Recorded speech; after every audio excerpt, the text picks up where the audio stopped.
सभी साथियों को नमस्कार। सभी साथियों को जय माता दी। जी हाँ, आज मैं बात करने वाला हूँ जगत जननी माँ वैष्णो देवी के बारे में,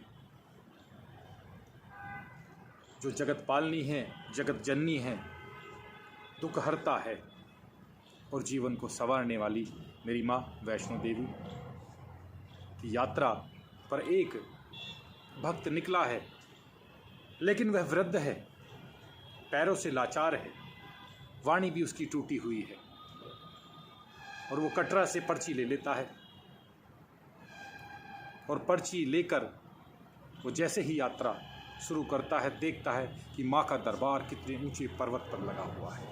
मैं कैसे पहुंचूंगा, कैसे उस माँ के मैं दर्शन करूंगा जिसकी कामना मेरे मन में है, कैसे उससे जाकर अपने दुखों का दुखड़ा रोऊंगा, कैसे उससे कुछ मांगूंगा। वह उसके मन में इतनी सारी बातें, लेकिन सफ़र इतना मुश्किल, वो लाचार सा देखता है। तो साथियों, उस यात्रा का वर्णन है, उस गरीब शरीर से लाचार वृद्ध व्यक्ति की यात्रा का वर्णन है आज पंक्तियों में। कैसे कठिनाइयाँ दिखा रहा है, माँ को कैसे कह रहा है और कैसे भवन पर पहुंचकर माँ का धन्यवाद करता है और कैसे उससे अरदास करता है, उसको मैंने पंक्तिबद्ध किया है। सर्वप्रथम सभी से कविता पाठ करने से पहले गुजारिश करूंगा, मेरी माँ के लिए उद्घोष लगाएं, जय माता दी, जय माता दी, जय माता दी, सच्चे दरबार की जय।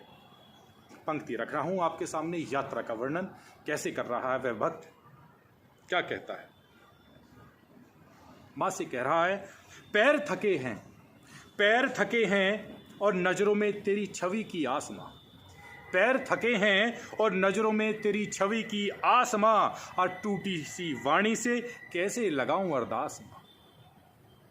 बह रहा है खूनी नखियों में, बह रहा है खूनी नखियों से, और ओझल सी हो रही तेरे दर की बाट माँ।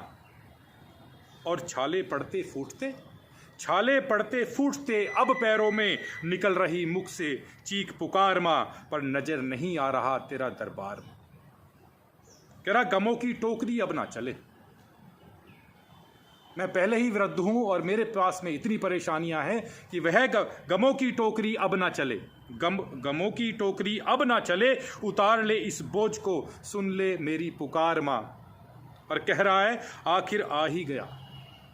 जैसे तैसे करके वो भवन पहुंचता है, कह रहा है, आखिर आ ही गया तेरा दर पर, आखिर आ ही गया तेरे दर पर, अब आंखें शीतल हुई, देख सज रहा फूलों से सच्चा दरबार माँ।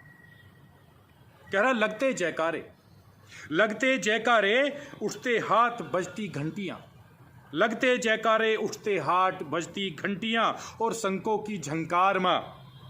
आ नहा तन मन निर्मल हुआ, नहा तन मन निर्मल हुआ, थकान भी थक उतर गई, इस बूढ़े पर कैसा उपकार माँ। आगे कह रहा है, कतार है लंबी तेरे बच्चों की, कतार है लंबी तेरे बच्चों की, मन में बोलते तेरी जय जयकार माँ, और तेरी एक झलक पाने को है, बेसब्री से कर रहे सभी इंतजार माँ।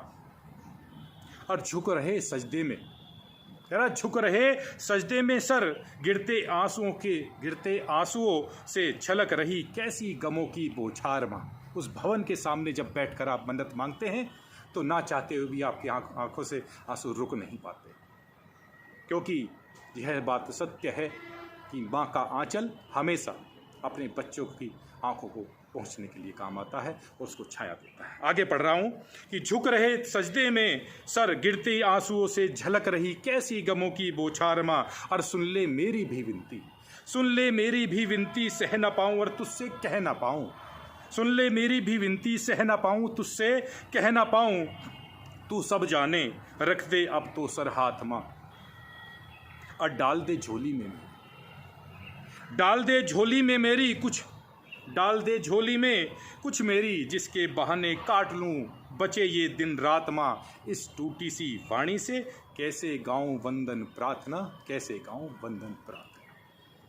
तो साथियों, ये यात्रा उस गरीब वृद्ध की थी, लेकिन कहीं ना कहीं हर व्यक्ति, चाहे वो जवान है, बच्चा है, बूढ़ा है, कुछ ना कुछ माँ से मांगने के लिए जाता है। और जगत पालिनी, जगत जननी मेरी माँ वैष्णो देवी किसी को खाली हाथ नहीं भेजती। ये ज़रूर है कि वह परीक्षा लेती रहती है, लेकिन कोई माँ अपने बच्चे के ऊपर ऐसा नहीं करती कि वो उसको कुछ ना दे। जो उससे बन पड़ता है उसके कर्मों के हिसाब से वह उसको अवश्य देती है। तो साथियों, यह वो पंक्तियाँ थी जो मैंने माँ वैष्णो देवी की यात्रा को लेकर एक वृद्ध व्यक्ति की पुकार के साथ में सभी लोगों की मन्नत पूरी हो ऐसी उम्मीद कर मैंने लिखी थी। तो उम्मीद करूँगा ये साथियों, ये पंक्तियाँ आपको पसंद आई होंगी। नमस्कार, धन्यवाद।